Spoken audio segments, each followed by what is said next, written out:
You're standing on land your parents, grandparents, and even great-grandparents were born on.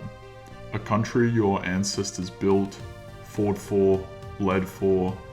A nation your taxes support, your kids are raised in, and your flag represents. And yet, before a sporting match, school assembly, a corporate meeting, or even sometimes a church service, someone gets up and welcomes you to your own country, as if you're a guest, as if this land doesn't belong to you. This is the ritual of welcome to country, and over the past 3 decades, it's gone from obscure cultural protocol to national dogma, repeated at every public event, often unchallenged and increasingly compulsory. We're told it's about respect, unity, and healing, but is it really? This video will take a closer look to ask, where did this ritual actually come from? What message is it sending? And is it compatible with the nation our ancestors founded? To support us, consider becoming a YouTube channel member or Patreon, or check out our merch, links in the description below. Most Australians assume welcome to country is an ancient Aboriginal tradition, passed down through tribal elders for thousands of years. But that's not true. In reality, the modern welcome to country ceremony is a recent political invention, not a sacred custom. The first public instance of anything resembling something close to a welcome to country was in 1976, performed by a small group of Aboriginals for a visiting Maori group in Perth. It wasn't any sort of standard practice. It was developed on the spot to acknowledge another Indigenous culture and vice versa. The practice slowly gained symbolic traction through the 1980s to 90s, particularly as debates over land rights and cultural recognition intensified. It wasn't until the 1990s that welcome to country became institutionalized, pushed through government policy, corporate training, and education systems, but it still remained extremely rare until the 2020s really. And today, it's become nearly mandatory in public life. It's performed at almost every school assembly, often without context or alternative point of view. It opens council meetings, government events, and even military commemorations, like Anzac Day. It's spoken before sporting matches and woven into some church services, replacing traditional Christian invocations. In many places, refusing to participate or simply opting out is seen as controversial or even racist. But here's the thing. If it were truly an ancient and sacred tradition, would it be scripted, performed by non-Indigenous people sometimes, and read from PowerPoint slides at city council meetings? The reality is, this is not about preserving ancient Aboriginal culture. It's about normalizing a political message, one that suggests Indigenous Australians are the true owners of the land, and everyone else must seek ongoing permission to be here. Yeah, tell that to the pygmies. This is not a cultural courtesy. It's a ritual of ideological submission. And like all rituals, we need to ask, what exactly are we agreeing to when these words are said? To understand why welcome to country is flawed, we need to revisit how Australia was actually founded, legally and historically. The British settlement of Australia began in 1788 under the legal principle of terra nullius, a Latin term meaning land belonging to no one. This principle has since been contested in 1992, but at the time it was accepted international law. The land was unclaimed in a formal sovereign sense. There were no treaties, no codified national borders, no centralized Indigenous state to negotiate with. That's not a moral judgment, it's a legal and historical fact. Aboriginal communities lived here, yes, but there was no unified governance, no written legal system, and no formal diplomatic structure through which sovereignty could have been transferred or ceded. The concept of property, borders, or nationhood in the Western legal sense simply didn't exist here at the time. Fast forward to 1992 and the Mabo decision by the High Court of Australia recognised that Indigenous people have native title. But the same decision also explicitly rejected the idea that Australia was ever invaded. In legal terms, Australia was not taken by force from another sovereign state. So what does this have to do with Welcome to Country? The entire premise of the ceremony is that modern Australians, especially those of European descent, are guests on stolen land, that we're essentially squatters temporarily tolerated by our Indigenous owners. But the truth is, Australia was settled legally, built lawfully, and was the home of European, mainly Anglo-Saxon, Christians from Federation in 1901, all the way until the removal of the White Australia policy in the 70s, but also simultaneously the home of Indigenous Aboriginals. The idea that we must be welcomed to a country that our forefathers built under the law, defended in wars, and handed down to us through generations of sacrifice is a false and damaging premise. At the heart of Welcome to Country is a redefinition of national identity.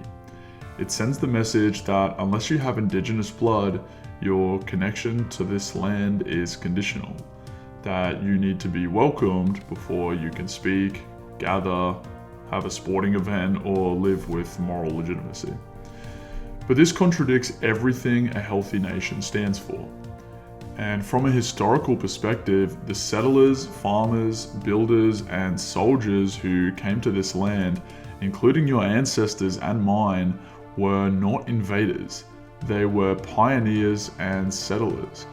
They created farms, built cities, defended freedom, and established institutions that still serve every citizen today, Indigenous included.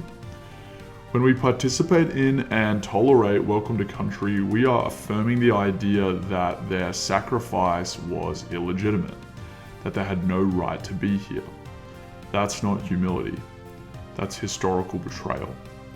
To stand on Australian soil and ask to be welcomed as if your grandparents and great-grandparents didn't fight for it, pay for it, or even build it, is to reverse the very idea of citizenship and ownership.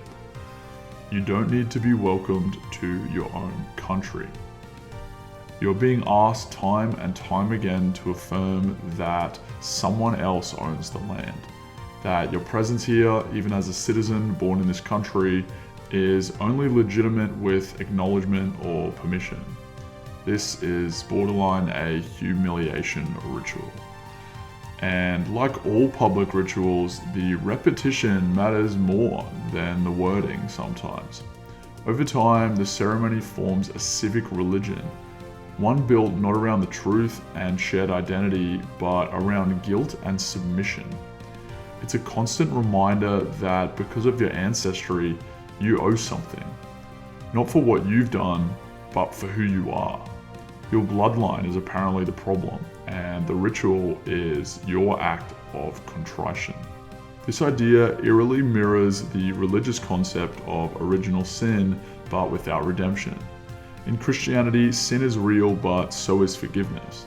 Christ offers grace to those who repent. But in the ideology behind Welcome to Country, there is no grace or redemption.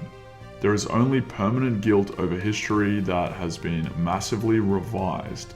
Check out our colonization or genocide myth video for more on that. This ideology claims a debt that can never be repaid, a national identity that must forever hang its head. This is a form of ideological submission where one group is framed as righteous and another as inherently wrong. The goal is ongoing humiliation and political ideology dressed up as respect. And the more we repeat it, the more we shape the national psyche around the idea that Australia is not really ours. that apparently it never was. That we're just visitors in the home that we built. And if you're enjoying this video so far, hit the like to help me out.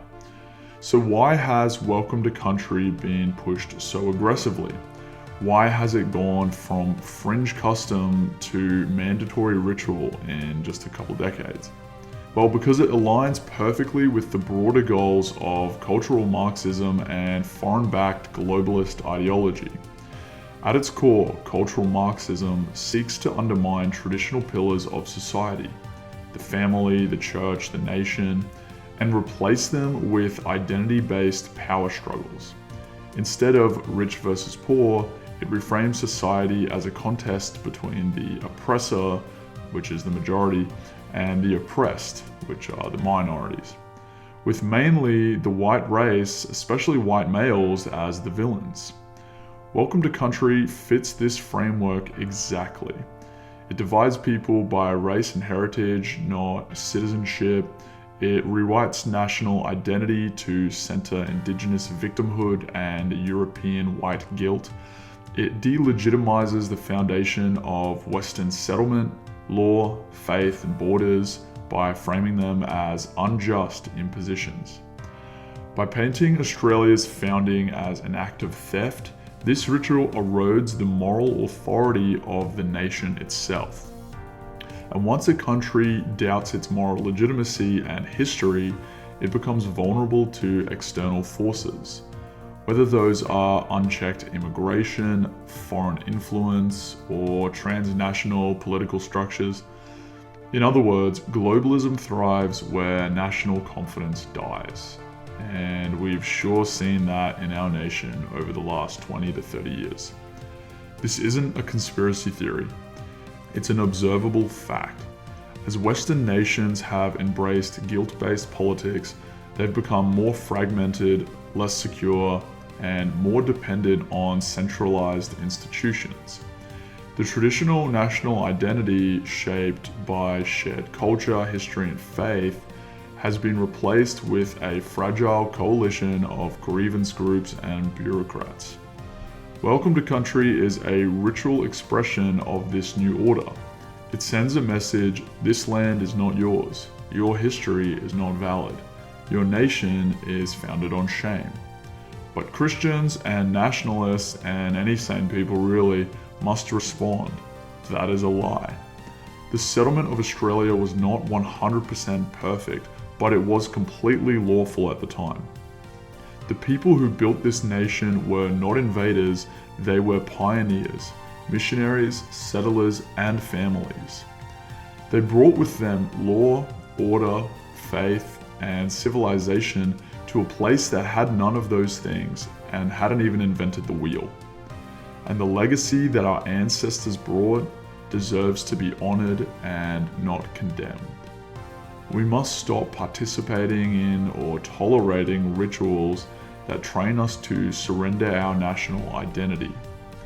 What began as a simple acknowledgement of cultural presence has evolved into a full-blown ritual system, complete with spiritual overtones, sacred language, and ceremonial form.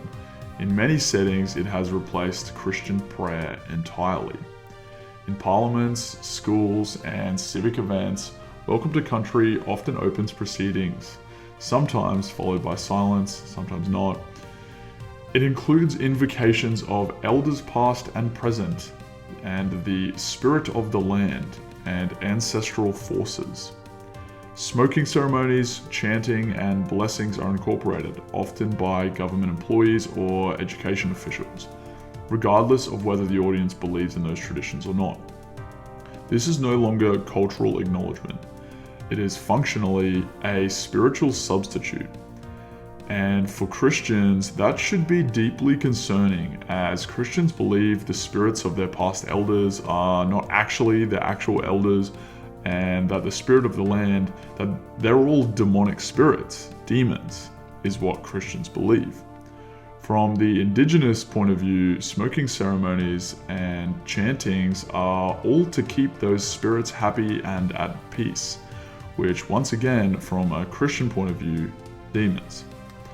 Throughout Scripture, we're warned not to mix worship of the true God with other spiritual systems. The early church confronted the pagan temples of Rome not by embracing their ceremonies or traditions or culture, but by standing up, by pushing back on and proclaiming a higher truth. Australia was built on Christianity by Christian Europeans, with a 96.1% of Australians Christian at Federation. Our legal system, education model, and moral order were drawn from biblical roots.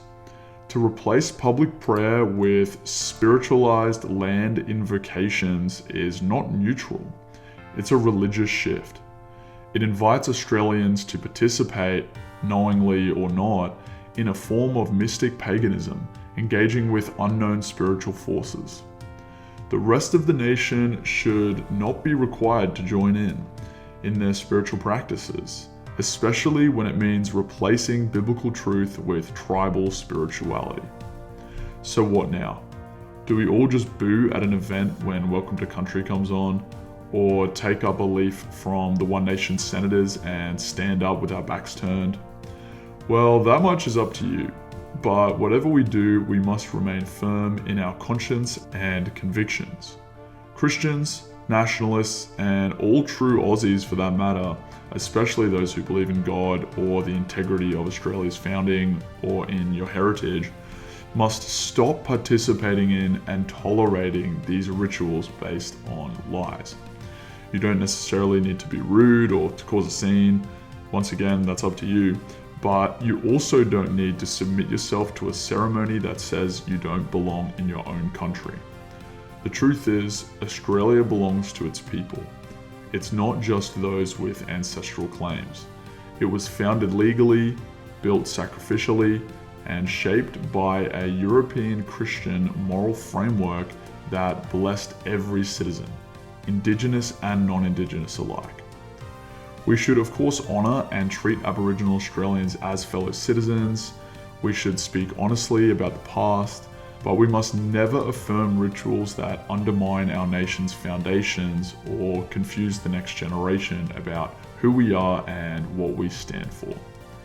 If you enjoyed this video, like and share, consider checking out our merch, becoming a YouTube channel member or Patreon, links in the description, and check out one of the videos on screen now. God bless Australia, and Christ is King.